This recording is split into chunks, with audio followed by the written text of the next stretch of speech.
우리가 이렇게 바쁜데 그 많은 뉴스를 어떻게 다 챙겨볼까요? 그래도 투자자라면 반드시 알고 있어야 될 뉴스를 제가 정리해 드리겠습니다. 일주일에 5분만 투자하십시오. 5분은 시간 되시죠?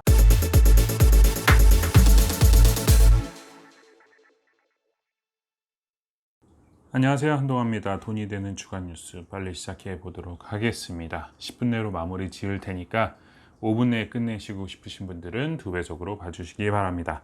첫 번째, 10억 기부했더니 상속세 4억 내라. 기부천사 올리는 나라.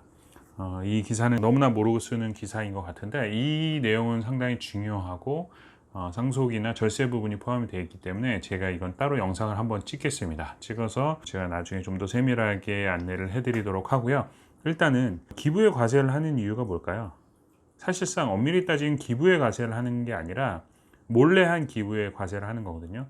만약에 기부를 남몰래 해서 그 부분에 대해서 과세를 안 하게 되면 상속세나 증여세 낼 사람이 아무도 없습니다. 왜냐하면 기부했다고 하면 되기 때문입니다.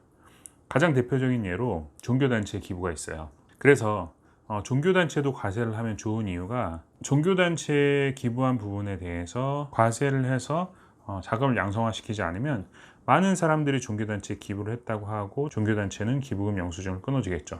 그러면 비리 온상이 될 수밖에 없습니다. 물이 고이면 썩을 수밖에 없듯이 물론 우리가 일반 법인이나 개인 소득이나 이런 것처럼 과세 기준을 가지면 안 되겠죠. 종교단체 세율은 차별화될 필요가 있겠지만 기부에 과세를 안 하게 되면 세금의 상당 부분을 차지하는 증여세, 상속세는 없어지게 될 테고 나라의 기반이 흔들릴 수밖에 없습니다. 남몰래 기부를 한다고 하는 것은 판타지에 불과하고요. 온전한 부의 대물림을 위해서 그리고 절세를 위해서 기부는 명확하게 확실한 기부를 하는 것이 좋습니다. 다음은 점수 적어도 내집 가능. 공공 분양에 추첨제를 최초로 도입을 했습니다. 많이 알고 계신 분들은 알고 계실 텐데 제가 뉴스에 나와서 한번 가져와 봤고요. 일단 청약이라는 것은 무주택 기간 최대 32점, 그리고 부양가족 35점, 청약통장 17점. 대부분 청약통장에 목을 많이 매시는데 17점밖에 되지 않습니다. 그래서 총 84점에 만점으로 가점제 청약을 하게 되는데 이게 공공분양에는 포함이 안 돼 있었는데 이번에 공공분양 청약을 할 때 일반 분양도 50%로 늘리고 추첨도 한 30%까지 올린다고 합니다. 그런데 이사 대책 이후에 한 40만 가구 정도만 포함이 되고요. 아직 3기 신도시는 포함이 되지 않는데 아마 3기 신도시도 어느 정도 포함이 되지 않을까라고 조심스럽게 생각은 해보지만 아직 확정된 바는 없고요. 다만 추첨제가 많이 도입이 된다는 것입니다. 왜냐하면 30, 40대 주택이 필요한 분들은 이 가점에서 높을 수가 없어요. 왜냐하면 청약통장 기간도 그럴 거고요. 부양가족도 기껏해야 4인 정도 될 테고 무주택 기간이 상당히 짧을 수밖에 없잖아요. 결혼한 지 얼마 되지 않으셨을 테니까. 아마 제 기억으로 무주택 기간 최대 15년을 해야 32점으로 알고 있는데 무주택 기간 15년, 요즘 한 30대나 35세 만약에 예를 들어서 결혼해서 15년 지나면 벌써 50대가 되잖아요. 그러니까 30, 40대는 기회가 없다는 어떤 불만도 많고 여론도 많아서 추첨제도 상당히 도입을 합니다. 상대적으로 5, 60대에 역차별이 될 수도 있겠지만 이런 분들은 가점이 높으시기 때문에 좀 더 너그러운 마음으로 이런 추첨제 도입에 박수를 쳐줬으면 좋겠습니다. 그리고 다음으로는 로봇 시대가 성큼 다가왔습니다. 최근 뉴스를 보니까 아파트 현관부터 바로 집 앞까지 배달해준 로봇가 영등포의 어떤 아파트에 나왔다고 합니다. 그래서 택배 기사님들이 공동 현관까지만 해주면 이 로봇이 집 앞까지 갖다주는, 그러면 보안상의 장점이 있을 수 있고요. 그 택배 기사님 같은 경우는 시간을 절약할 수 있는, 특히 고층 아파트 같은 경우는 상당히 오랜 시간이 걸립니다. 왜냐하면 요즘은 층마다 2세대의 한 엘리베이터를 쓰는 경우가 있기 때문에 고층 같은 경우는 엘리베이터 기다리는 시간이 생각보다 많이 걸려요. 그래서 그런 부분들 좀 해결할 수 있고, 이미 로봇이 배달해 주는 것은 호텔이나 식당, 편의점 이런 데서 다 이미 무인 시대가 성큼 다가와 있다고 생각합니다. 그래서 2024년까지 매년 50% 성장을 기대하고 있고요. 그래서 보면 이런 로봇 같은 거 있잖아요. 요즘 광고에도 많이 나오잖아요. 얘네들이 현관에서 택배기사님 물건 여기다 실어주면 집 앞까지 배송해주는 이런 형태가 나왔다고 하고요. 그리고 이 기사 내용에서도 보면 이런 형태, 보도블록이 있어도 이렇게 바퀴의 단차나 이런 것들은 충분히 극복할 수 있는, 그래서 이거는 말 그대로 판매 회사부터 집 앞까지 배달해주는 형태로 로봇이 나온다고 합니다. 약간 우려되는 부분은 여기서 그러면 사람이 할 일이 많이 줄어들기 때문에 배송 노동자들이나 이런 분들은 이런 시대를 반드시 알고 대비를 하셔야 될 것 같습니다.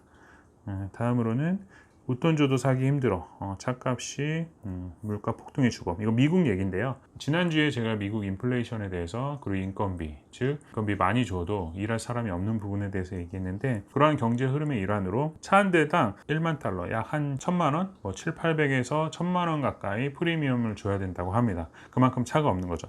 왜냐하면 수출입 제한으로 인해서 반도체 생산량이 줄어들고 그러므로 인해서 반도체가 반드시 들어가야 되는 차량 생산도 줄어들어서 지난주에 제가 수요 공급 곡선 말씀드렸다시피 공급 곡선이 이쪽으로 바뀌게 되는 것입니다. 그래서 가격 변동이 일어나는 거고요. 반면에 수요는 증가하게 되는 거죠. 코로나 시기에 억제되어 있던 수요가 이런 것을 우리가 보통 용수철 효과라고도 많이 하죠. 그래서 수요가 빵 뛴 겁니다. 눌려있던 어떤 소비 욕구가 빵 뛴 거고요.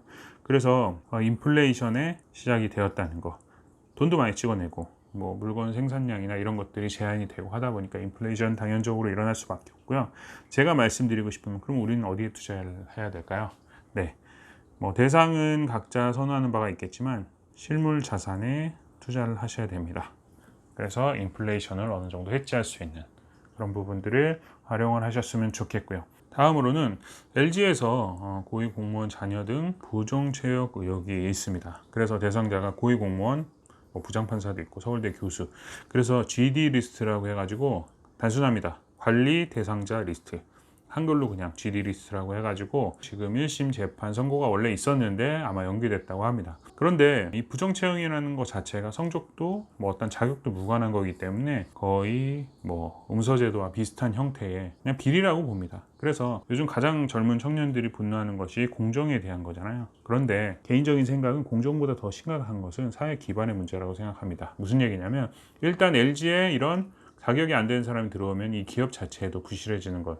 그렇지만 그것도 기업이 감당해야 될 문제라고 한다면 그거보다 더 심각한 것은 사회 기반의 문제라는 것입니다. 이분들은 자녀가 채용함으로 인해서 사실상 뇌물을 받은 겁니다. 연봉 5천짜리 자녀가 10년 있었다. 그럼 5억의 뇌물을 받은 거예요. 그러면 고위공무원은 이 기업에 어떤 혜택을 줘야 될까요? 어떠한 법률이라든가 규제라든가 이런 것들을 완화시켜야 줘야 되는 거죠. 그래서 어떠한 부실한 정책이 나올 수도 있고요. 부실한 국가 운영이 될 수밖에 없겠죠. 그렇기 때문에 그러한 형태의 사회 기반이 흔들리는 게 가장 큰 문제라고 생각합니다. 부장판사도 마찬가지겠죠. 부장검사도 마찬가지. 어떠한 법적인 문제가 생겼을 때 이것은 프리패스로 그냥 통과될 수 있는 형태가 될 수도 있고 서울대 교수 같은 경우는 예를 들어서 어떠한 물건을 만든다거나 자료가 필요할 때 연구를 조작할 수가 있어요. 제가 너무 확대 해석하는 걸 수도 있겠지만 어떠한 기업이나 국가에서 이런 교수님들을 통해서 연구진을 통해서 객관적인 데이터를 받아야 되는데 기업에 유리하게끔 자료가 왜곡될 수도 있는 겁니다. 그것에 이어서 교사들도 꼭 돈을 받고 채용했다는 내용이 나옵니다. 그래서 문제를 다 미리 알려줍니다. 문제를 다 알려주기 때문에 몇 개 틀리지 왜 만점 받았냐 너무 티가 나지 않냐 이런 동안 내용 녹취들이 나오더라고요.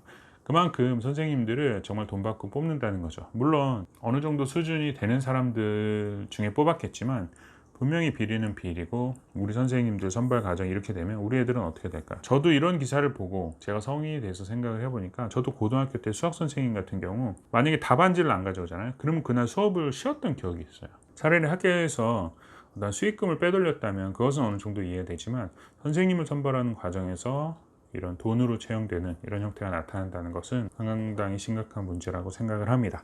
그 다음에 우편 요금이 50원씩 인상이 된다고 해요. 근데 우리에겐 크게 몸으로 와닿지 않죠. 왜냐하면 우리가 우표를 붙인다던가 우체국 가서 우편물을 보내는 게 상당히 예전 일이에요. 플랫폼 업체에서 요즘은 다 해주기 때문입니다. 법이 바뀌어가지고 고지서라든가 민방위 통지서라든가 이런 것들이 요즘엔 다 카카오톡이나 이런 걸로 받잖아요. 그게 법적 전달 효력이 있는 겁니다. 제가 약간 아쉬운 것은 법원 경매 같은 경우도 송달의 의무나 이런 것들이 있는 문서들이 있는데 이런 것들은 빨리 전산화가 되지 않는다는 거죠. 시대가 변했고 여기에 얼마나 수수료를 내는지는 밝혀지진 않았는데 우정사업본부가 상당한 적자에 노출이 돼 있다는 것 정도 기억하시면 될 것 같고요. 그리고 재택근무 중 사라진 회사. 취준생 사기예요. 요즘에 코로나 시기니까 합격시켜놓고 합격됐습니다. 연락을 하고 비대면 교육을 실시하겠습니다. 그래서 교육을 철저하게 받는 거죠. 교육이 너무 마케팅에 관련된 제대로 된 회사의 교육이어서 깜박 속아 넘어간 거죠. 그래서 개인정보 요구를 하고 대출을 받는 것입니다. 그러니까 패턴은 똑같아요. 제가 한 2, 3주에 걸쳐서 중고자동차 매매 사기, 중고 물품 내가 팔기만 했을 때도 이게 내가 사기에 연루돼서 계좌가 정지되냐 이런 얘기 말씀을 드렸잖아요. 결국은 목돈이라는 게 필요 없어도 되는 이유가 이 개인정보를 받아서 대출을 받아서 자금이 들어가서 이걸 해외로 빼돌리는 형태, 즉 사기꾼들이 이번에는 어떤 회사 취업을 미끼로 접근을 하게 된 것입니다. 그래서 요즘 아무리 비대면 시대라고는 하지만 이러한 부분에서 좀 조심을 하셔야 될 것 같고, 요즘 취업이 안 돼서 가장 큰 문제이기도 하지만 취업할 때도 각별한 주의가 필요할 것 같습니다. 오늘은 여기까지 하겠습니다. 감사합니다.